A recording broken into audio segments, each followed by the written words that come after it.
Assalamualaikum warahmatullahi wabarakatuh. Anak-anakku semua, materi agama kita pada hari ini yaitu pelajaran 4 ada di halaman 35 dengan judul Bersih itu Sehat, atau membahas bab toharoh ya anak-anak ya. Tolong simak baik-baik penjelasan ibu ini. Rasulullah Shallallahu Alaihi Wasallam telah mengajarkan kepada kita semua agar kita selalu menjaga kebersihan. Kenapa? Karena Allah yang Maha Suci sangat menyukai kebersihan. Apakah kalian selalu menjaga kebersihan? Alhamdulillah jika kalian selalu menjaga kebersihan, baik kebersihan diri maupun kebersihan lingkungan ya. Arti dari toharoh. Toharoh itu artinya membersihkan diri dari hadas dan menghilangkan najis. Ibu ulang, toharoh itu artinya membersihkan diri dari hadas dan menghilangkan najis. Atau singkatnya, toharoh itu artinya bersuci. Bersuci dari apa? Dari hadas dan bersuci untuk menghilangkan najis. Contohnya apa toharoh? Nah, ini yang digambar ini, digambar yang kalian lihat ini adalah anak yang sedang mandi. Itu artinya apa? Dia sedang mensucikan dirinya, dia sedang membersihkan dirinya dari hadas. Dia adalah seorang anak yang rajin, yang selalu sholat 5 waktu, rajin mandi, menggosok gigi. Artinya apa? Ketika dia mandi, dia itu sedang membersihkan dirinya. Menggosok gigi itu juga bagian dari membersihkan diri.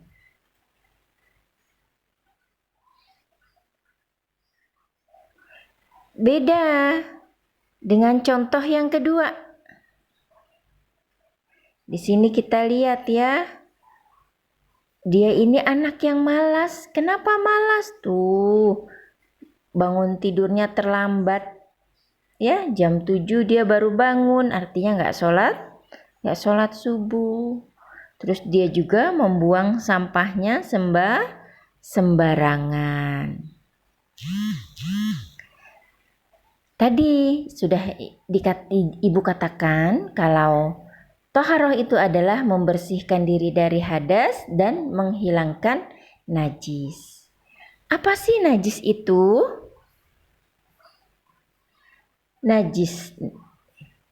Najis adalah semua benda yang dianggap kotor oleh syariat Islam. Itu arti daripada najis. Bisa juga najis artinya adalah sesuatu hal yang menjadikan terhalangnya seseorang untuk beribadah kepada Allah. Ya, najis itu adalah semua benda yang dianggap kotor oleh syariat Islam. Atau bisa juga, ibu ulang lagi, najis itu adalah sesuatu yang menjadikan terhalangnya seseorang untuk beribadah kepada Allah. Contoh benda najis itu apa? Bangkai, darah, kotoran manusia, air kencing, minuman keras, terus juga liurnya anjing. Itu contoh daripada najis. Maka dari itu, sangat penting bagi kita untuk menjaga kebersihan. Islam sangat mengajarkan kita untuk selalu menjaga kebersihan badan, lingkungan, dan juga hati. Bukan hanya badannya yang bersih, bukan hanya lingkungannya yang bersih, tetapi hati pun harus bersih. Sebagaimana firman Allah, Bismillahirrahmanirrahim. Qad aflaha man zakkaha wa qad khaba man dassaha. Al-Quran surat Asy-Syams ayat 9 dan ayat 10. Apa artinya? Sungguh beruntung orang yang menyucikan jiwa, dan sungguh rugi orang yang mengotorinya. Ketika kita mau bersuci, salah satunya kita menggunakan air. Nah, air itu ada macam-macamnya. Yang pertama ada yang namanya air suci dan menyucikan atau air mutlak. Airnya suci dan bisa dibuat untuk bersuci. Contohnya air apa? Air sumur yang kalian pergunakan sehari-hari, air sungai, air mata air, air laut, air hujan, terus salju. Itu air yang suci dan menyucikan. Yang kedua, airnya suci tapi tidak menyucikan. Airnya suci, bersih, tapi nggak bisa dibuat untuk bersuci. Apa contohnya? Tuh contohnya ada pada gambar tuh sayang ya. Ini gambar apa nak? Betul, itu gambar buah kelapa ya. Buah kelapa airnya itu suci, boleh diminum. Tapi nggak bisa buat bersuci, nggak bisa buat wudhu, nggak bisa buat mandi. Begitu juga air teh, air kopi. Airnya suci, boleh kalian minum, tapi tidak bisa untuk bersuci. Lalu yang ketiga, air mutanajis, yaitu air yang sudah tercampur najis. Lalu yang keempat, air yang makruh. Air yang makruh tuh air yang seperti apa? Air yang kotor ya sayang ya.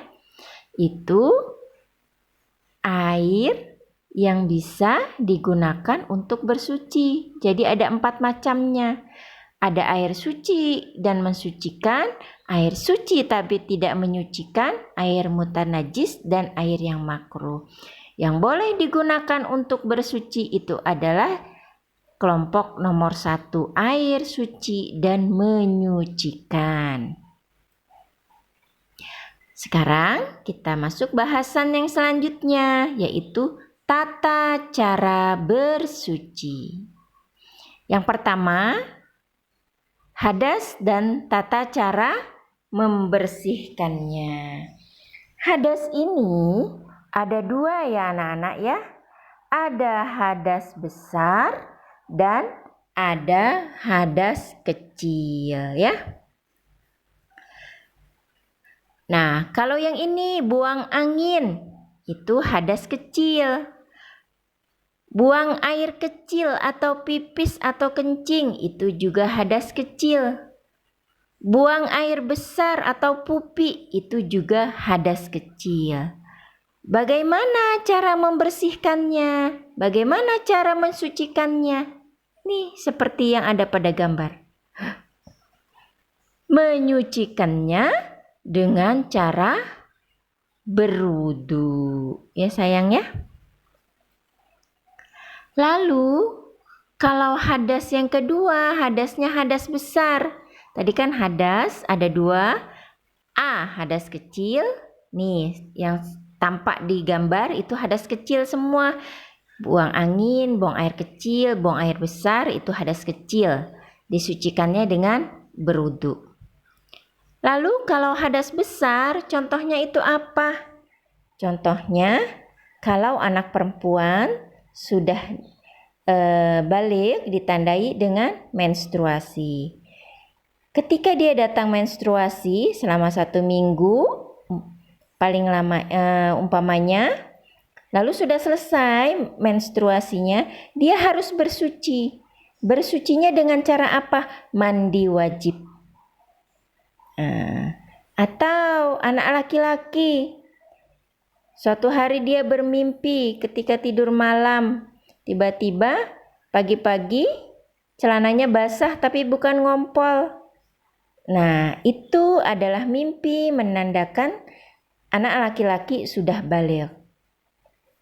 Maka dia harus menghilangkan hadas besar itu dengan cara apa? Mandi wajib. Ya, jadi kalau hadas kecil disucikannya dengan berwudu, kalau hadas besar disucikannya dengan mandi wajib. Ya sayang ya. Lalu selanjutnya tata cara membersihkan najis. Najis itu ada 3. A, namanya najis ringan atau mukhaffafah. Contohnya apa najis ringan ini? Tuh, itu gambar apa sayang? Gambar bayi. Bayi laki-laki yang belum berusia 2 tahun. Itu pipisnya masuk dalam kategori najis ringan. Ya. Cara mensucikannya dengan apa? Dicipritkan air di tempat yang terkena pipis. Lalu yang kedua, najis sedang atau mutawassithah. Apa contohnya najis sedang? Kena kotoran manusia. Lalu apa lagi? Kotoran hewan. Atau kita terkena bangkai binatang. Bangkai binatang yang dagingnya haram untuk dimakan ya sayang. Itu masuk dalam najis sedang atau mutawassithah. Cara membersihkannya dengan apa? Disiram. Bagian yang kena najis tadi disiram. Lalu yang ketiga itu adalah najis berat atau mughalazah. Contohnya apa najis berat itu? Tuh contohnya nih, ya. Liur anjing. Air kalau kita terkena liur anjing, maka kita harus segera mensucikannya. Dengan cara apa? Disiram sebanyak 7 kali, salah satunya dicampurkan dengan tanah. Itu adalah tata cara bersuci dari najis. Kiranya cukup di sini penjelasan Ibu mengenai materi bersih itu sehat bab toharoh.